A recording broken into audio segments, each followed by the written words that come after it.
এই সংবিধানকে ব্যবহার করে বারবার মানুষের উপর অত্যাচার করা হয়েছে।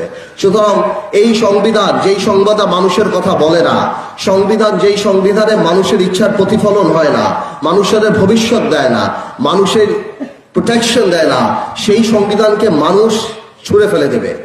সংবিধান কেন ছুঁড়ে ফেলে দেব? এই সংবিধান দিলে গাত্রদাহ কেন হবে? আমরা ক্লাস 8-9 যে ডিবেট করতাম সেটি রিভার্টাল দিলে 20 মিনিট সময় লাগবে মাননীয় স্পিকার। আমি ওনার বক্তব্যের রিভার্টাল দিচ্ছি। এই অভ্যুত্থানের পরে এই সংবিধানের কিছু অংশ ওনারা মেনেছেন, কিছু অংশ ওনারা মানেন নাই। ওনারা কেবল ওই অংশটাই মেনেছেন যে অংশটা ওনাদের পক্ষে গিয়েছে, যে অংশটা ওনাদের বিপক্ষে গিয়েছে এই অংশটা ওনারা মানেন নাই। মাননীয় স্পিকার, এই ধরনের প্রকৃতি সম্পন্ন যারা আছে বাংলাদেশের পার্লামেন্ট যারা দেখছেন তারা সিদ্ধান্ত নেবেন। যারা কখনো কখনো কনফর্মিস্ট, যারা কখনো কখনো রিফর্মিস্ট, তারা মূলত হচ্ছে অপরচুনিস্ট।